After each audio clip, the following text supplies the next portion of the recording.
दोस्तों कैसे हो आप? कोलकाम टाइम्स के आज के खास शुमारे में एक मुलाकात में आज हमारे साथ खास मेहमान जो है वो है आकिब रहमान। शुरुआत शुरुआत में एक शेर से करेंगे। वो शेर मुझे याद आया कि जिस तरह से हम कहते हैं कि तेज आंधी में जलाना है अगर अपना चिराग, तेज आंधी में जलाना है अगर अपना चिराग, रुख हवाओं का बहरहाल बदलना होगा। जिंदगी मांग रही है जो उमंगों की दलील, जिंदगी मांग रही है जो उमंगों की दलील, हमको दरिया की तरह फिर से उबलना होगा। जी हाँ नाज़रीन, बात हम आकिब रहमान की करेंगे। आकिब रहमान के बारे में हम बताएंगे कि ये आजकल जो है जेएनयू में पीएचडी कर रहे हैं। आकिब साहब, कोलकाम टाइम्स के खास शुमारे में आपका खुशामदीद।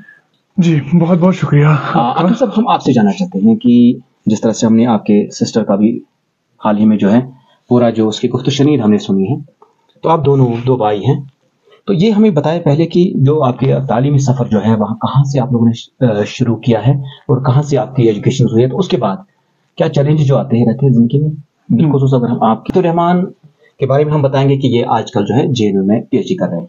आकिब साहब, कोलकाम टाइम्स के खास शुमारे में आपका खुशामदीद। जी बहुत बहुत शुक्रिया आकिब साहब, हम आपसे जानना चाहते हैं कि जिस तरह से हमने आपके सिस्टर का भी हाल ही में जो है पूरा जो उसकी गुफ्तशनीद हमने सुनी है, तो आप दोनों दो भाई हैं, तो ये हमें बताएं पहले कि जो बसारत की न होने की वजह से, लेकिन आपके अंदर अल्लाह ताला ने वो सलाहियत दी है कि जहाँ पर आज आप पहुँचे, लेकिन ये बताएं कि चैलेंज क्या है? पहली बात तो थैंक यू सो मच, आपने इस इशू को फिर से उठाने की मैं कहूँगा हिम्मत ही किया, क्योंकि मोस्ट ऑफ द जो मीडिया चैनल्स है, मैं तनकीद नहीं कर रहा, पर इन जनरल सोसाइटी का एटीट्यूड जो है वो थोड़ा सा इंडिफरेंट है। तो पहली बात तो आपके हम बेहद मशकूर है कि आपने इस स्टोरी को फिर से उठाया। और जहाँ तक रही बात चैलेंजेस की, तो देखिए इंसान का सबसे बड़ा जो मकसद होता है जिंदगी का, वो होता है तालीम हासिल करना। स्टार्टिंग में जब एक बच्चा पैदा होता है तो हर माँ बाप उसी फिक्र में लगा रहता है कि उसके बच्चे पढ़ने चाहिए। तो जब हमने एडमिशन लेने की, या मेरे वालिदैन ने एडमिशन लेने की बातें सोची हमारे बारे में, खासकर मेरी दीदी के बारे में, क्योंकि वो मेरे से 2 साल बड़े हैं, तो उस टाइम पे किसी भी प्राइवेट स्कूल ने या गवर्नमेंट स्कूल ने एडमिशन देने से मना कर दिया। क्योंकि अगेन सोसाइटी में जनरली प्रॉब्लम ही यही है कि आख नेगेटिव एटीट्यूड की इम कखन पारन। ठीक। सो उसमें स्कूल्स की भी मैं उस टाइम पे तो गलती नहीं मानूंगा कि तमन दो नसन तमन पता क्योंकि इम हेकन पर। सो सबसे पहला इशू जो हुआ था, सो मतलब एडमिशन ना मिलना, चाहे वो उस टाइम पे आर्मी स्कूल हो या कोई और जो हमारे आसपास स्कूल से, किसी ने एडमिशन नहीं दिया। पर उस टाइम पे लकीली हमारे गांव में एक स्कूल था जिसने हमें, या यूं कहूं जिसने दीदी को एडमिशन दिया, जिसकी वजह से मेरे लिए भी दरवाजे खुल गए। यानी अपनाया उन्होंने। हाँ बिल्कुल, वो प्राइवेट स्कूल इधर ही है उनके। हम मतलब कहे तो मशहूर है, क्योंकि जब कोई स्कूल आपको एक्सेप्ट नहीं कर रहा है उस टाइम पे वो एक्सेप्ट कर रहे हैं, तो वो बहुत बहुत बड़ी बात थी उस टाइम पे। तो वहां पे पहले तो एडमिशन का बड़ा चैलेंज था। उसके बाद जो सबसे बड़ा चैलेंज टीचर्स के लिए था या मेरे वालिदैन के लिए था, वो ये था कि इनको पढ़ाएंगे कैसे और ये पढ़ेंगे कैसे। क्योंकि उस टाइम पे ब्रेल एज अ कॉन्सेप्ट हमें नहीं पता था। हमें तो कैसे ही पता होता, हमारे असातिज़ा को भी नहीं पता था। और मुझे लगता है कि हमारे डिस्ट्रिक्ट में या हमारे कश्मीर में जितने भी असातिज़ा साहिबान हैं, अभी भी उस लैंग्वेज से या उस लिपि से महरूम ही है। उनको अभी भी उसके बारे में उतना इन डेप्थ नॉलेज नहीं पता जितनी होनी चाहिए। तो वो पढ़ाने का और पढ़ने का जो चैलेंज है वो हमेशा से रहा है। और उसके बाद उसमें उस चैलेंज को ओवरकम हमने ऐसे किया कि हम ऊपर वाले के बेहद मशकूर है कि हमारे कजिन थे जिन्होंने हमें हर समय हर वक्त इस चैलेंज को ओवरकम करने का हौसला दिया और हमेशा हमारे साथ रहे इस मामले में। चाहे जो मतलब जितने भी कजिन्स मेरे इसी गांव में हैं, सब ने इसमें बहुत बहुत बढ़ चढ़ के हमारी हौसला अफजाई की। और हमें पढ़ के सुनाते थे, जो कॉपीज नोटबुक्स पे लिखा होता था, किताबों में जो लिखा होता था वो पढ़ के सुनाते थे। उसके बाद हम एग्जाम्स जो है वो ओरली टेस्ट देते थे, ओरल एग्जामिनेशन। और अगेन मैं असातिज़ा की इसमें गलती नहीं बोलूंगा, वो सारे स्टूडेंट्स को या सारे बच्चों को वो जो पेजेस लिखते थे बचपन में, सफर्स लिखा। हाँ बिल्कुल। तो वो क्योंकि उनको नहीं पता था कि, मतलब उनको पता था तो कि लिख नहीं पाते, बट फिर भी as a part of class work या as a part of homework वो आप लोग हाँ वो हम लोगों को भी देते थे, डिस्पाइट नोइंग कि they are persons with disabilities and they will not be able to write. तो उस काम को पूरा करने के लिए मेरी माँ, मेरे कजिन्स, मेरी माँ हालांकि 8वीं तक ही पढ़ी है, पर फिर भी वो हमारे पेजेस लिखती थी कजिन खुद लिखती थी? हाँ, हम खुद हमारे ताकि आपका हौसला बढ़ जाए। हाँ, हौसला बढ़ जाए और टीचर्स को ये ना लगे कि ये लोग पढ़ते नहीं है बेसिकली। तो वो चैलेंजेस 8वीं तक तो रहे पूरे वो चैलेंज। उसके बाद एग्जाम, जब क्योंकि 8वीं में हमारे यहाँ पे बोर्ड्स स्टार्ट हो जाते हाँ, हैं। अभी का तो हाँ, अभी भी बोर्ड स्टार्ट है।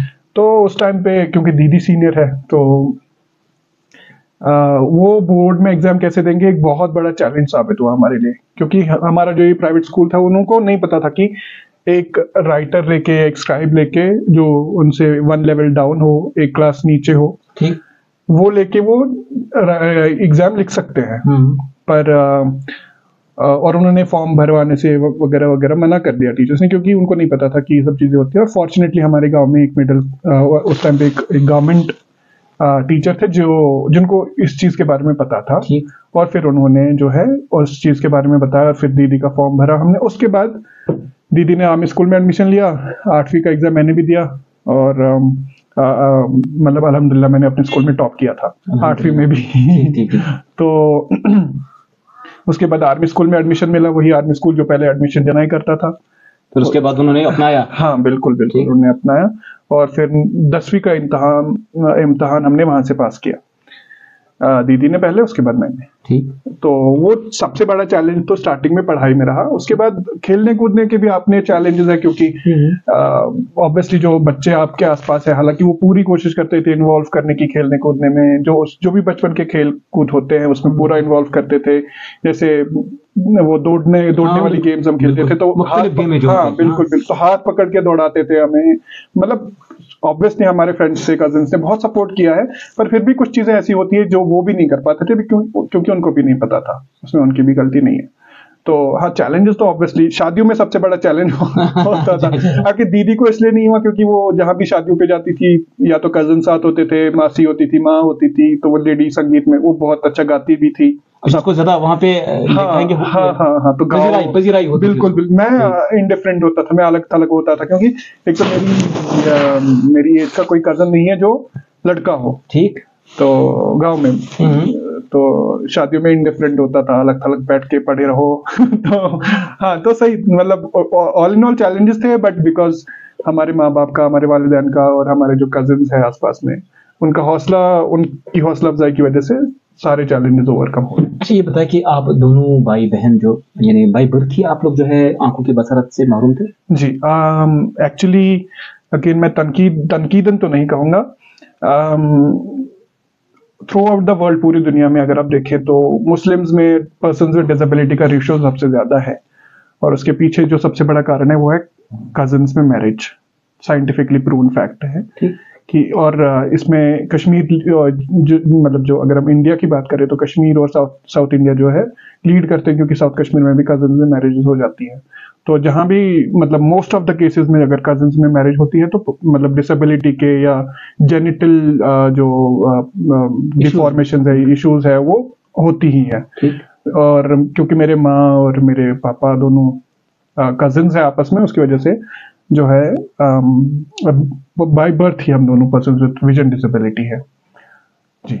अच्छा, ये बताइए, अब आप इस वक्त जेएनयू में दोनों भाई बहन हैं, क्योंकि आपकी दीदी जो है वो सीनियर है आपसे 2 ईयर, तो किस तरह से आप पढ़ाई का, क्योंकि आप टेक्नोलॉजी का जमाना है, बिल्कुल जिस तरह से हम देखते हैं कि पहले आपने कहा कि मुझे वहाँ उस्ताद पेज देते थे और यहाँ पे मेरी मम्मी लिखते थे, लेकिन अब ये क्योंकि आप पीएचडी कर रहे हैं, काफी ज्यादा वहाँ पे लिखना है, बिल्कुल पढ़ना है, तो किस तरह से आप ये सब कुछ करते हैं? क्या लैपटॉप से ही पूरा सब कुछ होता है? हाँ, देखिए, मैं अक्सर ये कहता हूँ अपने दोस्तों को, अपने घर वालों को, कि टेक्नोलॉजी जो है वो एक पर्सन विद विजन डिसेबिलिटी, जो आंखों की रोशनी से महरूम है, उनका सबसे बेस्ट कोई फ्रेंड है, सबसे नजदीक कोई दोस्त है, तो वो है टेक्नोलॉजी। पूरी तरह से इसने, मतलब जिसको अंग्रेजी में रेवोल्यूशनाइज कर दिया। बिल्कुल, बहुत बड़ी तब्दीली लाई हमारी जिंदगी में। आप अगर मेरे पीछे किताबें देख रहे होंगे, तो ये सारी किताबें मेरे पास पीडीएफ फॉर्मेट में है। अच्छा। हाँ, और ये सारी किताबें जो है मैं पीडीएफ में पढ़ता हूँ। और वो जो पीडीएफ कैसे पढ़ता हूँ मैं, हमारे लैपटॉप्स में एक सॉफ्टवेयर होता है जो हमारे फोन्स में भी होता है, उसको स्क्रीन रीडिंग सॉफ्टवेयर बोलते हैं। ठीक। जो भी आपके स्क्रीन पे है, हाँ, या जो भी आप कीबोर्ड से टाइप करेंगे, सब पढ़ता है। ठीक। जैसे आप अभी मेरे सामने लैपटॉप देख रहे हैं, मैं आपको इसका दिखाऊंगा बाद में। तो इसमें एक्चुअली हम माउस पैड का यूज नहीं करते। सारा कुछ हैंडल जो होता है वो कीबोर्ड से होता है। कीबोर्ड से ही होता है, लेफ्ट मतलब जो एरो कीज, जो एरो कीज होती है। और फोन में जैसे आप सिंगल टच से सारी चीजें करते हैं, हम डबल टच से सारी चीजें करते हैं। अच्छा। तो वो स्क्रीन रीडिंग सॉफ्टवेयर जो है बहुत बड़ी तब्दीली है, मतलब हमारी जिंदगी में लाने के लिए बहुत इंपॉर्टेंट है स्क्रीन रीडर्स। और जो बाकी टेक्नोलॉजीज है स्कैनिंग करने की, क्योंकि किताबों को स्कैन करोगे तभी उनको पीडीएफ बना पाओगे। स्कैन मतलब उनको जो भी नॉर्मल स्कैनर्स होते हैं उस पर रख के आप उनकी फोटोज खींचते हो, फिर उनका पीडीएफ फाइल बनाते हो, फिर वो पीडीएफ फाइल आप पढ़ पाते हो। तो मैं कहूंगा कि टेक्नोलॉजी का सबसे बड़ा रोल अगर हमारा पीएचडी में पहुंचने का है, मेरा या मेरी दीदी टेक्नोलॉजी का है। बिल्कुल, क्योंकि माँ बाप ही एक टाइम के बाद, क्योंकि मेरे माँ बाप we are first generation learners, मेरी दीदी और मैं या मेरे जितने भी कजिन्स हैं, हम सब पहली जनरेशन है जो पढ़ रही है। मतलब हमारे जो वालिदैन है वो मतलब पढ़े लिखे नहीं है, अगर मैं प्लेन टर्म्स में कहूँ, क्योंकि मेरे पापा मतलब 10th क्लियर नहीं किया, मेरी माँ ने 8th क्लियर नहीं किया। तो लेकिन उनके अंदर जज्बा, हाँ जज्बा तो बहुत है, जज्बा। और मैं कहूंगा कि अभी जो टेक्नोलॉजी है इसका बहुत बड़ा रोल है, बहुत बड़ा रोल है। मैंने क्लास 11 से टेक्नोलॉजी पे स्विच किया था, दीदी ने भी क्लास 11 से टेक्नोलॉजी पे स्विच किया। उसके बाद बहुत बहुत ज्यादा रेवोल्यूशनाइज हुआ टेक्नोलॉजी की वजह से। अच्छा, ये बताए कि अब क्या है आने वाले वक्त में, क्या इरादा है, क्या किसी और जगह एडमिशन करने का कोई इरादा है? एक्चुअली अभी तो मैं चाइनीज स्टडीज में पीएचडी कर रहा हूँ। कश्मीर में आईआर में पीएचडी करना एक मतलब सोचा नहीं जा सकता था, क्योंकि हमारे यहाँ जॉब ओरिएंटेशन ज्यादा कोर्सेज है। मतलब पॉलिटिकल साइंस कर रहे हो तो ऑब्वियसली कभी ना कभी जॉब लग जाएगी, पर आईआर में क्यों कर रहे हो जी, कश्मीर में तो इसका कुछ होना है नहीं, ऐसे लोग बोलते हैं। बट द थिंग इज कि चाइना आजकल की दुनिया में it is an emerging super power. तो इसलिए क्योंकि मैं आईआर में बहुत ज्यादा ही इंटरेस्टेड हूँ, कुछ हाँ बहुत ज्यादा इंटरेस्टेड हूँ। तो चाइनीज स्टडीज में अभी मेरा पीएचडी चल रहा है, मेरा फर्स्ट ईयर कंप्लीट हुआ है। और ऊपर वाले की बरकत से मैं कहूँगा, और घर वालों की मेहनत से, मेरे दोस्त जो यहाँ है, दोस्त जो वहाँ है दिल्ली में है, उन सब की हौसला अफजाई की वजह से, उन सब की मदद की वजह से मैं अभी स्कॉटलैंड जा रहा हूँ। स्कॉटलैंड जा रहे हैं? अल्हम्दुलिल्लाह। कब जाना है स्कॉटलैंड? स्कॉटलैंड में 16 जनवरी को। अल्हम्दुलिल्लाह। अच्छा, ये बताइए वहाँ पे भी आपको इसी में आप करेंगे पीएचडी? अभी मेरा वहाँ पे मास्टर्स में एडमिशन हुआ है। मास्टर्स में? हाँ, masters in human rights and diplomacy में एडमिशन हुआ है। और ये जो है ये पूरा फुल्ली फंडेड है। पूरे वहीं से, वहाँ की सरकार से? नहीं, ये यहाँ की सरकार से, इंडियन सरकार। हाँ, इंडियन गवर्नमेंट ऑफ इंडिया पूरी तरह से फंड कर रही है इसको। ट्यूशन फीस और मेंटेनेंस और एयर टिकट सब कुछ फंडेड है बाय गवर्नमेंट ऑफ इंडिया जी। ओके। अच्छा, ये बताया कि ठीक है, जिस तरह से आप अल्हम्दुलिल्लाह आपको अब स्कॉटलैंड जाने का मौका मिला, तो ये कहेंगे कि जहाँ आप एक तरफ आपके वालिदैन की मेहनत और उनका हौसला और जज्बा, जिसकी उसकी काउशों की वजह से आप यहाँ पे पहुंचे, आप दोनों भाई बहन, तो ये कहेंगे कि अब आप स्कॉटलैंड जाना है, तो आने वाले वक्त में क्या इरादा है? एक ओपन एंडेड क्वेश्चन है, पर देखिए इरादा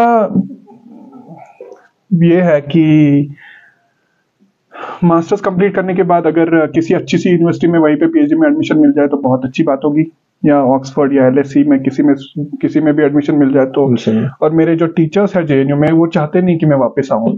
अच्छा। क्योंकि उनको लगता है कि मतलब वहां जाके मुझे ज्यादा जो है, मैं ज्यादा उरूज पर पहुंच सकता हूँ। अच्छा। क्योंकि अगर हम कंपेयर करें दिल्ली और कश्मीर को, तो obviously Delhi would be better in terms of scope and all, और एक्सेसिबिलिटी या जो इंक्लूजन वो। हाँ, पर अगर हम फिर दिल्ली और बाहर को कंपेयर करेंगे तो बहुत फर्क है। और मेरे जो चेयरपर्सन है centre for East Asian studies, professor Alka Acharya, वो उनका मानना है कि मैं वहां जाके ज्यादा अच्छा कर सकता हूँ। ठीक। तो उनके मैं बोलूंगा उनकी हौसला अफजाई की वजह से, और मेरे जो सुपरवाइजर है उनकी हौसला अफजाई की वजह से मैं सोच रहा हूं कि अगर वहीं पे एडमिशन मिला तो वहीं पे एडमिशन कंटिन्यू किया जाएगा पीएचडी का।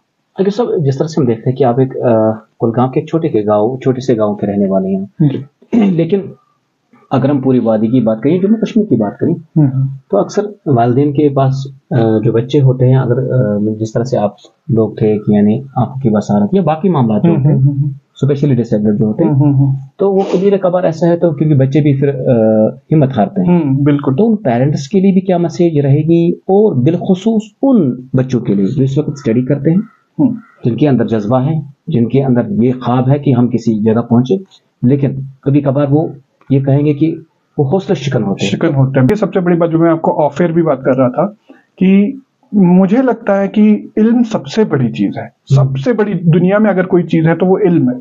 इसके बगैर आपका या चाहे आप पर्सन विद डिसेबिलिटी हो या ना हो, इन जनरल भी अगर आप नॉन डिसेबल है, ठीक, तो इल्म के बगैर आपका कुछ नहीं हो सकता दुनिया में।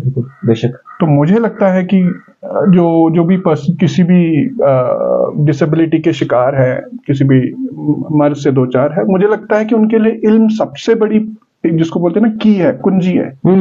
और उनको जितना हो सके उतना अपनी पढ़ाई पे फोकस करना चाहिए। पड़ोसी क्या, मतलब हमसाए क्या बोल रहे हैं, रिश्तेदार क्या बोल रहे हैं, कौन ताने दे रहा है, कौन क्या बोल रहे हैं, उस पर फोकस नहीं करना चाहिए। क्योंकि क्वेश्चन पूछना ना, जीते बाने तीते ठान, मतलब जितने मुंह उतनी बातें, तो उनको बातें करने दो। रिलेटिव्स क्या बोल रहे हैं, आप उस पर फोकस मत करो, आप अपनी पढ़ाई पे फोकस करो, जितना हो सके अपनी पढ़ाई पे फोकस करो। और जो पेरेंटिंग पर्सन विद डिसेबिलिटीज की है वो बहुत बहुत मुश्किल है। मेरी दीदी अभी पेरेंटिंग पे ही पीएचडी कर रही है। अच्छा। हाँ, तो उनका topic parenting of person with disabilities है, और वो कश्मीर के पेरेंट्स पे पीएचडी कर रही है। तो मुझे लगता है कि पेरेंट्स का सबसे बड़ा रोल है पर्सन विद डिसेबिलिटीज को पढ़ाने में। क्योंकि आज से आप देखिए मेरे माँ बाप को, मैं अभी 97 बॉर्न हूँ, मैं, मेरी दीदी 95 बॉर्न है। तो उस टाइम पे 2000s में एक तो हालात भी वैसे भी खराब थे, तो उस टाइम पे इन्होंने हौसला किया कि हमें, इन्होंने रियलाइज किया कि पढ़ाई के बिना इनका कुछ नहीं होना। आज तो 20 साल के बाद, 23 साल 25 साल के बाद हालात बहुत सुधर गए हैं। हमारे टाइम पे टेक्नोलॉजी हमने बहुत लेट अडॉप्ट की, टेक्नोलॉजी से हमने बहुत देर से हमें राब्ता हुआ टेक्नोलॉजी से। आजकल साइंस ने बहुत तरक्की की है। आज आपके पास बहुत कुछ है, आप बस पेरेंट्स का ये है कि हौसला उनका रहना चाहिए। कुछ एग्जाम्पल्स देखनी चाहिए अपनी सोसाइटी में आसपास। सबसे बड़े एग्जाम्पल्स हैं हमारे पास, हेलन केलर है हमारी एग्जाम्पल है, लुई ब्रेल हमारे एग्जाम्पल है जो हमें लीड करते हैं। बहुत सारे एग्जाम्पल्स हैं हमारे पास जिन्होंने जिंदगी में बहुत कुछ अचीव किया है पर्सन विद डिसेबिलिटीज होके। तो मुझे लगता है कि अपने सामने एग्जाम्पल्स रखे, मिसालें रखे अपने सामने, और उसके बाद अपने बच्चों में वही तरबियत दे जो हमें मैं कहता हूँ, बड़े फक्र से कहूंगा कि जो हमारे पेरेंट्स ने हमें तरबियत दी है, जिस तरह से उन्होंने हमें पढ़ाया, आप भी अपने बच्चों को ऐसे ही पढ़ाइए। क्योंकि इसके बगैर कोई रास्ता नहीं है। मुझे लगता है कि दोनों के लिए सबके पास बहुत कुछ है। आप बस पेरेंट्स का ये है कि हौसला उनका रहना चाहिए। कुछ एग्जाम्पल्स देखनी चाहिए अपनी सोसाइटी में आसपास। सबसे बड़े एग्जाम्पल्स हैं हमारे पास, हेलन केलर है हमारी एग्जाम्पल है, लुई ब्रेल हमारे एग्जाम्पल है जो हमें लीड करते हैं। बहुत सारे एग्जाम्पल्स हैं हमारे पास जिन्होंने जिंदगी में बहुत कुछ अचीव किया है पर्सन विद डिसेबिलिटीज होके। तो मुझे लगता है कि अपने सामने एग्जाम्पल्स रखे, मिसालें रखे अपने सामने, और उसके बाद अपने बच्चों में वही तरबियत दे जो हमें मैं कहता हूँ, बड़े फक्र से कहूंगा कि जो हमारे पेरेंट्स ने हमें तरबियत दी है, जिस तरह से उन्होंने हमें पढ़ाया, आप भी अपने बच्चों को ऐसे ही पढ़ाइए। क्योंकि इसके बगैर कोई रास्ता नहीं है। मुझे लगता है कि दोनों के लिए सबसे इंपॉर्टेंट चीज है तालीम, और रोजगार तो खुद ब खुद आएगा, बिल्कुल, वो उसमें कोई इशू नहीं। अच्छा, ये बताए कि जिस तरह से हम देखते हैं कि आपके वालिदैन की बात करेंगे, उन्हें काफ़ी ज़्यादा जो जहद किया आप लोगों को किसी मंजिल तक पहुंचाया है, लेकिन ये बता कि कभी कभार आप लोगों ने जब हम डिस्क्रिमिनेशन की बात करते हैं, कभी कॉलेज में जाते, यूनिवर्सिटी में जाते, तो वहाँ कैसा आपको, क्योंकि आप कॉलेज से गए, स्कूल से गए, फिर कॉलेज गए, तो ये अगर हम कॉलेज लेवल तक बात करेंगे तो कैसा रहा वो सफ़र, कैसा रहा?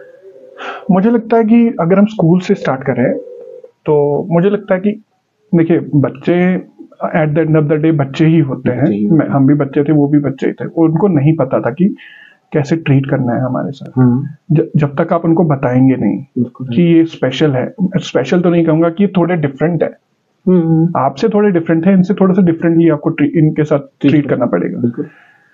वो डिस्क्रिमिनेशन वहीं से स्टार्ट हो जाती है। एक्चुअली बच्चे नहीं करते डिस्क्रिमिनेशन, पर because of the parenting, because of the society, मतलब समाज इसमें क्या आ चुका था। हाँ, तो वो डिस्क्रिमिनेशन वही से स्टार्ट होती है कि सारे बच्चे जो है, कुछ बच्चे इधर दौड़ रहे हैं, कुछ उधर दौड़ रहे हैं। जो पर्सन विद डिसेबिलिटी होता है वो सोचा सा स्कूल के वेरेंडास पे भी है, बिल्कुल। हाँ, क्योंकि उनको नहीं पता कि इसको खिलाए कैसे, इसको अपने साथ दौड़ाए कैसे। मतलब हर बच्चा लकी नहीं होता, बिल्कुल ही नहीं होता। मतलब किस्मत हर कोई अपने साथ नहीं लेके आता। अच्छी किस्मत अपने साथ नहीं लेके आता जब तक कि उसके साथ उसके हौसले बुलंद ना हो, उसके पेरेंट्स अच्छे ना हो। तो मुझे लगता है कि स्कूल लेवल पे सबसे ज्यादा डिस्क्रिमिनेशन होती है, क्योंकि बच्चों को नहीं पता होता है।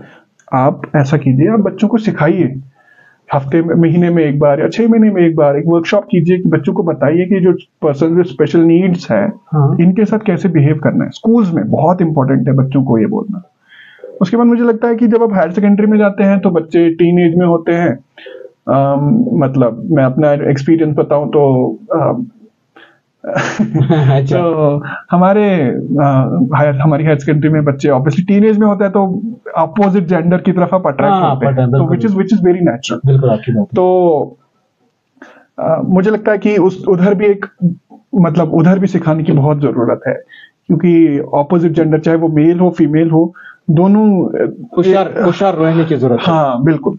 और मुझे लगता है कि जो टीन एज है उस टाइम पे बच्चों को बताने की जरूरत है कि हालांकि हायर सेकेंडरी लेवल तक कुछ बच्चे अपने आप समझ जाते हैं कि they are the person with special needs. और मैं जब यारीपोरा में था तो कुछ बच्चे बहुत, जो अभी भी मेरे दोस्त हैं, तो वो बहुत मतलब स्पेशल थे मेरे लिए, और उन्होंने मेरा बहुत स्पेशल केयर किया। क्योंकि उसका सबसे बड़ा रीजन ये है कि असातिज़ा मेरे जो यारीपोरा में थे वो बहुत अवेयर थे इन सब मामलों को लेके। और मैं अगेन असातिज़ा का बहुत इसमें बहुत ज्यादा मशहूर हूँ कि वो डिफरेंटली ना ट्रीट करके मुझे स्पेशली ट्रीट करना, वो बहुत बड़ी बात थी मेरे लिए स्कूल से निकल के, जबकि स्कूल में आपके साथ इतनी डिस्क्रिमिनेशन हुई हो। तो मुझे लगता है कि वहां पे भी एक सबसे बड़ा चैलेंज होता है, क्योंकि वहां पे फिर फिजिकल गेम्स आ जाती है, वॉलीबॉल, फुटबॉल वगैरह वगैरह, क्रिकेट वगैरह। मुझे लगता है कि अगर आप उनको फिजिकली इन्वॉल्व ना करो, बट फिर भी उनको इतना बताओ कि मतलब अभी फुटबॉल में उसने किक मारी तो बताओ कि भाई गोल हुआ नहीं हुआ। वॉलीबॉल खेल रहे, मैं यारीपोरा में जब मैं था तो हमारा टेबल टेनिस रूम हुआ करता था। अच्छा। वहाँ पे ऑब्वियसली टीचर्स ही खेलते थे ज्यादा, तो मैं टीचर्स के साथ जाके बैठ जाता था। अब टेबल पे बॉल पटक रही है तो मुझे पता चल रहा है कि बॉल इस साइड गई है या उस साइड गई है। अच्छा। मेरे साथ टीचर बैठते थे, वो अपनी आंखें बंद करते थे कि हम भी देखें इसको पता कैसे चल रहा है कि पॉइंट किसका मिला है। अच्छा। तो बहुत इंपॉर्टेंट था मेरे लिए वो जो टीचर्स का सपोर्ट था उस टाइम पे। वो मैं स्पेशली नाम लेना चाहूंगा खुर्शीद सर का, he is very special for me. तो वो मतलब मुझे लगता है कि वहां पे भी बहुत ज्यादा डिस्क्रिमिनेशन होती है, पर अगर टीचर्स स्पेशल आपको मिलते हैं तो आप बहुत लकी हैं। बच्चों को अवेयर करने की हाँ, बहुत ज्यादा अवेयर करने की जरूरत है। कॉलेज लेवल हमारा कुलगाम कॉलेज तो बिल्कुल ही इनएक्सेसिबल है।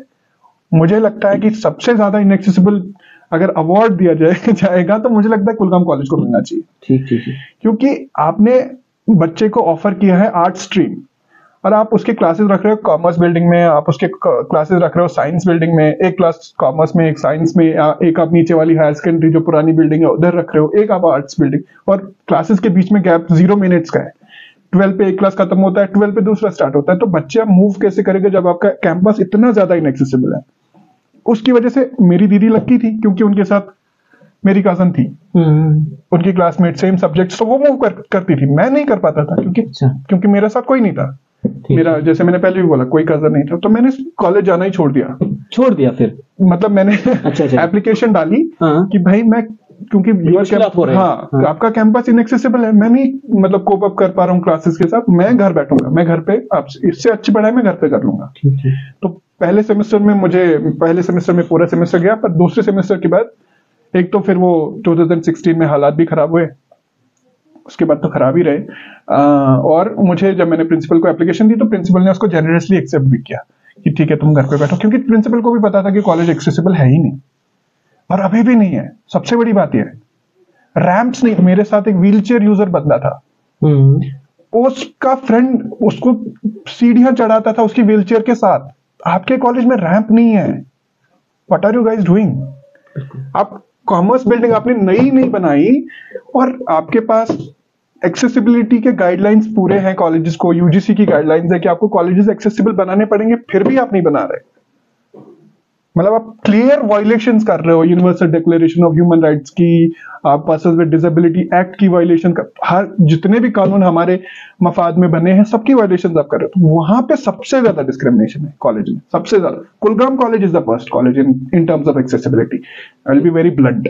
यानी आपने कुलगाम कॉलेज को ही खुद देखा वहां पे, क्योंकि आपने वहां पे खुद मुशाहिदा किया। बिल्कुल। लेकिन ऐसे कहीं दीगर दर्जनों हायर सेकेंडरीज होंगे या कॉलेज होंगे। कोई भी कॉलेज कश्मीर में, इनफैक्ट यूनिवर्सिटी बिल्डिंग्स तक, हमारी कश्मीर यूनिवर्सिटी की बिल्डिंग्स तक एक्सेसिबल नहीं है। हॉस्टल्स एक्सेसिबल नहीं है, कश्मीर यूनिवर्सिटी के जो हॉस्टल्स है वो एक्सेसिबल नहीं है, रैंप नहीं है किसी हॉस्टल में, किसी कॉलेज में रैंप नहीं। इतना बड़ा एक्सेस, मतलब आप इतनी बड़ी इंक्लूजन की बात कर रहे हो कि नहीं, इस्लाम की बात कर रहे हो कि ये हमारे जैसे ही लोग हैं, स्पेसिमन केयर कर, आप बहुत बड़ी बड़ी बातें करते हो, पर जब when it comes to the application तो आपका एप्लीकेशन जीरो है। अगर आप अभी भी आरटीआई फाइल करेंगे एक्सेसिबिलिटी इंक्लूजन पे, खासकर कश्मीर यूनिवर्सिटी में, तो आपका रिप्लाई आएगा किसी भी कॉलेज में रैंप नहीं है, किसी भी हायर सेकेंडरी में रैंप नहीं है। यारीपुर हायर सेकेंडरी में भी रैंप्स नहीं थे, वहां पे फॉर्चुनेटली मैं कहूंगा बंदों के लिए कि कोई व्हीलचेयर यूजर नहीं था। मैं तो कंधों पे, फ्रेंड्स के कंधे पे हाथ रख के पता चल जाएगा मुझे कि सीडी आगे है या नहीं है, पर वो उसका क्या, जो व्हीलचेयर पे आ रहा है वो कैसे जाएगा ऊपर क्लासेस अटेंड करने के लिए। तो मुझे लगता है कि सबसे ज्यादा डिस्क्रिमिनेशन कॉलेज लेवल पे हुई है मेरे साथ, या किसी भी पर्सन विद डिसेबिलिटी के साथ। सबसे अपना एक्सपेरिमेंट है आपका। हाँ, और मुझे लगता है एक और सबसे ज्यादा बड़ी जो डिस्क्रिमिनेशन है, आई गेस अब शायद रूल्स में अमेंडमेंट हुई है, कि जब आप एग्जाम लिखने जाते हो, ये बोर्ड की भी प्रॉब्लम है और यूनिवर्सिटी की भी प्रॉब्लम है, कि आपको परमिशन लेना पड़ता है हेडक्वार्टर से कि मुझे एग्जाम में एक राइटर चाहिए, और सारी फॉर्मेलिटीज पूरी करने के बाद भी वो आपको दौड़ाएंगे, नहीं अभी आपका जो है लेटर नहीं आया, ऊपर से आपको एग्जाम में बैठने नहीं देंगे, आप नाटक कर रहे हो, ये सब आपके सामने मेडिकल सर्टिफिकेट हम दे रहे हैं which is approved by the CMO of the district, फिर भी आप बोल रहे हो कि हम आपको। और कॉलेज में आके प्रिंसिपल रिस्पॉन्सिबल होता है इन सब चीजों के लिए, पर आप जो है बोल रहे हो कि जाके यूनिवर्सिटी से अपने परमिशन लेटर लेके आओ। भाई आप रिस्पॉन्सिबल हो, आप हेड हो इंस्टीट्यूशन के, आपके सामने पर्सन खड़ा है, आप परमिशन दे दो। मुझे लगता है कि ये पावर्स में डेलीगेट करने की बहुत ज्यादा जरूरत है कॉलेज, सुधार लाने की। हाँ बिल्कुल, बहुत ज्यादा जरूरत है। और क्यों बोर्ड से हमेशा आपको ये अप्रूवल चाहिए? अगर बंदा मेडिकल सर्टिफिकेट अपनी दिखा रहा है कि मैं पर्सन विद विजन डिसेबिलिटी हूँ, ठीक, तो उसको बैठने दो। उसके साथ जो बंदा है उसकी वेरिफिकेशन आप करो कि ये इसका स्कूल का स्टैंप लगा हुआ है कि ये 9th में ही पढ़ रहा है, अगर 10th का एग्जाम लिख रहा है तो ये 9th में ही पढ़ रहा है, अगर 12th का एग्जाम लिख रहा है तो 11th में ही पढ़ रहा है। आप वो स्टैम्प देखो, पर बोर्ड के पास जाने की क्या जरूरत है अगर वो पूरे प्रूफ। इसीलिए मुझे बाहर का education, I mean mainland India का एजुकेशन सिस्टम बहुत पसंद है। आप मेडिकल सर्टिफिकेट दिखाओ सुपरवाइजर को, उधर जाके एग्जाम वो अलाउ कर देगा। यहाँ नहीं है, प्रॉब्लम है, बहुत प्रॉब्लम है। यानी इन चीजों को सुधारने की जरूरत, बहुत ज्यादा अमेंडमेंट करने की जरूरत, बहुत ज्यादा। ठीक है। अच्छा, ये बताइए कि आकिब साहब, आप इस वक्त जेएनयू की बात करेंगे, आप अपने यूनिवर्सिटी में कितने लड़के ऐसे हैं जो आप जैसे स्पेशल बच्चे हैं? मुझे लगता है कि around person with vision disability around 120 होंगे, which is fair good amount of number, क्योंकि 8000 स्ट्रेंथ है जेएनयू की, उसमें से अगर 150 लोग पर्सन विद विजन डिसेबिलिटी है तो बहुत इंक्लूसिव है। क्योंकि और मैं मानता हूँ कि ये जो 150 लोग वहां पे पहुंच रहे हैं, ये क्रीम है इंडिया का, क्योंकि बाकी लोग नहीं पहुंच पा रहे, क्योंकि उनके साथ डिस्क्रिमिनेशन हो रही है हर लेवल पे। तो हमारी यूनिवर्सिटी में अभी 100-150 लोग के आसपास पर्सन विद विजन डिसेबिलिटी है वहाँ जेएनयू में जी। और हर जेएनयू का हर कोना एक्सेसिबल है, हर कोना एक्सेसिबल है, हॉस्टल्स एक्सेसिबल है, हर जो है सेंटर में आपको रैंप्स मिलेंगे ऊपर जाने के लिए, लिफ्ट्स एक्सेसिबल, लिफ्ट्स के बटन्स जो होते हैं वो तक एक्सेसिबल है, उस पे ब्रेल से लिखा हुआ है 1 2 3 4, हर एक चीज एक्सेसिबल है। यहाँ क्यों नहीं हो सकता? बहुत सीखने की जरूरत है हमारे एडमिनिस्ट्रेशन, कॉलेज एडमिनिस्ट्रेशन या हायर एजुकेशन डिपार्टमेंट को अभी बहुत ज्यादा सीखने। और हम कितना भी बोले, मुझे इतना पूरा उम्मीद है कि वो सुनेंगे, फिर छोड़ देंगे। नहीं, वैसे उम्मीद करेंगे इस वक्त जो है एलजी इंतजामिया है इस वक्त सीधा, जी बिल्कुल, हाँ, एलजी इंतजामिया कह सकते हैं कि एलजी मनोज सिन्हा साहब से भी मैं कह सकता हूँ कि जनाब जी, आप खुद सुन रहे हैं कि ये जो आकिब रहमान जो है, जो इस वक्त पीएचडी कर रहे हैं जेएनयू में, तो जो इनके तसुरात जो है, किस तरह जो इनका एक्सपेरिमेंट रहा खुद का कि किस तरह से कॉलेज में या यूनिवर्सिटीज में, तो एक उस बच्चे के लिए कितनी मुश्किलात होते हैं कि जब वो आंखों की बसारत से महरूम होता है तो कितनी परेशानी होती है। तो जो इनका अपना एक्सपेरिमेंट रहा है, इनके मुताबिक कि एलजी इंतजामिया को चाहिए कि यहाँ पे इन चीज़ों को, जब दिल्ली में है, जब दीगर स्टेट्स में है, तो यहाँ पर भी कश्मीर में भी क्यों नहीं हो सकता है? और मुझे लगता है कि एलजी एडमिनिस्ट्रेशन ही कर सकती है, क्योंकि अगर यहाँ की लोकल गवर्नमेंट आएगी तो फिर वो नहीं करेंगे। कह सकते हैं कि एलजी मनोज सिन्हा साहब से भी मैं कह सकता हूँ कि जनाब जी, आप खुद सुन रहे हैं कि ये जो आकिब रहमान जो है, जो इस वक्त पीएचडी कर रहे हैं जेएनयू में, तो जो इनके तसुरात जो है, किस तरह जो इनका एक्सपेरिमेंट रहा खुद का कि किस तरह से कॉलेज में या यूनिवर्सिटीज में, तो एक उस बच्चे के लिए कितनी मुश्किलात होते हैं कि जब वो आंखों की बसारत से महरूम होता है तो कितनी परेशानी होती है। तो जो इनका अपना एक्सपेरिमेंट रहा है, इनके मुताबिक कि एलजी इंतजामिया को चाहिए कि यहाँ पे इन चीज़ों को, जब दिल्ली में, दिल्ली में है, जब दीगर स्टेट्स में है, तो यहाँ पर भी, कश्मीर में भी क्यों नहीं हो सकता है। और मुझे लगता है कि एलजी एडमिनिस्ट्रेशन ही कर सकती है, क्योंकि अगर यहाँ की लोकल गवर्नमेंट आएगी तो फिर वो नहीं करेंगे। I will be very blunt on this, because I believe कि जो बंदे बाहर के हैं, मनोज सिन्हा जी बाहर से हैं, आई मीन बाहर in the sense, I don't mean in any other terms, बाहर in the sense mainland India से जो है, मुझे लगता है कि उनको ज्यादा सेंसिटिव होंगे यहाँ के लोगों से, क्योंकि यहाँ के लोग हमेशा से, पिछले जितने सदियां बीती है, वो हमेशा से इंडिफरेंट ही रहे हैं। हमें पर्सन विद डिसेबिलिटीज को पीर बाबा बना के रखा हुआ है कोने में बिठा के। मुझे लगता है कि सिन्हा साहब इस चीज को कर पाएंगे, अगर if he is willing, he will be able to do this. ठीक है कि अब अल्हम्दुलिल्लाह आपको अब स्कॉटलैंड जाना होगा, जनवरी में आप जाएंगे इंशाल्लाह। जी। तो जम्मू कश्मीर के लोगों के लिए क्या मैसेज रहेगी?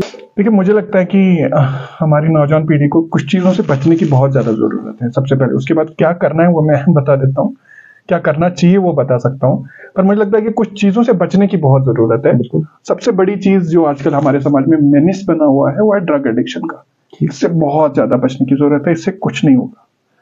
आप पंजाब का एग्जाम्पल देखिए, सारा आधे से ज्यादा पंजाब अभी बाहर गया हुआ है, कनाडा, यूके, पता नहीं कहाँ सारे अपने घर छोड़ छाड़ के चले गए, क्योंकि एक जनरेशन पूरी तबाह हो गई इस ड्रग मेनिस के चक्कर में। मुझे लगता है कि ड्रग मेनिस का सबसे बड़ा इशू है, और इससे बहुत ज्यादा बचने की जरूरत है। और उसमें मुझे अगेन लगता है कि हमारे रिलीजियस लीडर्स का बहुत बड़ा रोल है, और हमारी एडमिनिस्ट्रेशन का बहुत बड़ा रोल है। हालांकि एडमिनिस्ट्रेशन कुछ अच्छे काम भी कर रही है ड्रग मेनिस को रोकने की, बट मुझे लगता है कि रिलीजियस लीडर्स का सबसे ज्यादा इंपॉर्टेंट रोल है कि वो हमारे यंगस्टर्स को, हमारे नौजवानों को बताए कि इसमें ये हमारा रिलीजन अलाउ ही नहीं करता सबसे। और इससे आपके, और साइंस, मुझे लगता है कि साइंस का बड़ा रोल है कि आप बताओ कि इससे आपका नुकसान है, आपका फायदा कोई नहीं। आप you will be high for 4 minutes, but for next 4 years you will be down. Yes, आप 4 मिनट की खुशी में या 40 मिनट की खुशी में अपने आने वाले 4 साल 40 साल बर्बाद कर रहे हो। तो मुझे लगता है कि उससे बचने की जरूरत है। मुझे लगता है कि सोशल मीडिया पे ज्यादा टाइम नहीं बिताना चाहिए, खासकर जो छोटे छोटे बच्चे हैं, सारे इंस्टाग्राम रील्स, यूट्यूब शॉर्ट्स, उस सब में लगे रहते हैं। और मुझे लगता है अभी रिसेंटली एक सर्वे भी आया था जिसके हिसाब से इंडिया का हर एक बंदा मिनिमम 30 मिनट अपने बिताता है इंस्टाग्राम रील्स पे। इंस्टाग्राम की बात, फिर यूट्यूब शॉर्ट्स एंड वो सब तो चलता ही रहता है। मुझे लगता है कि उससे बचने की जरूरत है, उसको कम करने की जरूरत है। और मुझे लगता है कि हमारी सोसाइटी को गर्ल एजुकेशन पे बहुत ज्यादा फोकस करने की जरूरत है, बहुत ज्यादा। क्योंकि मुझे क्या, सारे फिलोसफर्स, जितने भी बड़े नॉलेजेबल लोग निकले हैं हमसे पहले, चाहे जो बड़े शोरा हैं या जितने भी पुराने दानिश्वर लोग थे, उन सबका मानना है कि सोसाइटी में अगर कोई चेंज ला सकती है तो वो एक औरत ही है। मुझे लगता है कि औरत और गर्ल एजुकेशन पे बहुत ज्यादा, और ये ना सोचे कि बना कि शुल्लकमाल नहीं है लड़की। पहली बात तो अगर आप उसको पढ़ा रहे हो तो वो आपके आगे वाली 4 नस्लों को पढ़ाएगी। तो मुझे लगता है कि उस पर ज्यादा फोकस करने की जरूरत है। और सबसे बड़ी बात सारी यंगस्टर्स के लिए, वो 3 Idiots में आमिर खान बोलते हैं ना कि आप नॉलेज पे फोकस करो, ज्ञान पे फोकस करो, नौकरी तो झक मार के, आपकी कामयाबी तो झक मार के पीछे आएगी। आप इन पे फोकस करो, बुक्स पे, किताबों पे फोकस करो, जितना हो सके पढ़िए। क्योंकि आप सोचिए, एक बंदा अपने 30 साल 40 साल लगा रहा है किताब लिखने में, और आप उस किताब को 3 दिनों 4 दिनों में कंप्लीट कर रहे हो, तो 30 साल की नॉलेज आपके पास 4 दिनों में आई। लगता है कि आप किताबों पे फोकस कीजिए, आप अपना जो माइंड है उसको ब्रॉड कीजिए, होराइजन्स को वाइड कीजिए, जितना हो सके आप नॉलेज इकट्ठी कीजिए, अदब की तरफ आइए, इल्म की तरफ आइए। मतलब बहुत इंपॉर्टेंट है किताबों पे फोकस करना। और इसमें मुझे अगेन लगता है कि सोसाइटी का बड़ा रोल है कि कहीं पे भी कोई लाइब्रेरी हमारे आसपास नहीं है। लाइब्रेरी का कोई कॉन्सेप्ट ही नहीं है हमारे यहाँ। किसी ने आज तक सोचा भी नहीं लाइब्रेरी बनाने के बारे में कि हमारे बच्चों को पढ़ाए, एटलीस्ट उनको किताबें दिखाएं तो सही। मुझे लगता है कि वो सबसे इंपॉर्टेंट चीज़ है, किताबें पढ़िए जितना हो सके, जैसे राइटर्स हो सके, इंडियन राइटर्स हो या फॉरेन राइटर्स हो, उर्दू हो, इंग्लिश हो, जो भी जुबान आप पढ़ पाते हो। मुझे लगता है कि किताबों पे सबसे ज्यादा फोकस कीजिए। जॉब तो आ ही जाएगी, जॉब का आप मेहनत करेंगे 2 साल 3 साल या साल में ही, या किसी की जॉब 6 महीने में लग जाती है ग्रेजुएशन के बाद। मुझे लगता है कि आप किताबें पढ़िए, इल्म पे फोकस कीजिए, बाकी सब खुद ही ठीक हो जाएगा। ड्रग मेनिस वो सब, जब आप इल्म की तरफ आएंगे तो आपका वो सब चीजें निकल जाएंगी। शुक्रिया, बहुत बहुत शुक्रिया वक्त देने के लिए आकिब साहब। तो आज का रिपोर्ट आपको जरूर पसंद आया होगा। इंशाल्लाह नए एक एपिसोड में आपको नए एक मेहमान से मिलाएंगे। तो दीजिए आज के इस खास शुमारे में यानी एक मुलाकात में अपने मेजबान खुर्शीद आलम को इजाजत। आप देखते रहिए कुलगाम टाइम्स।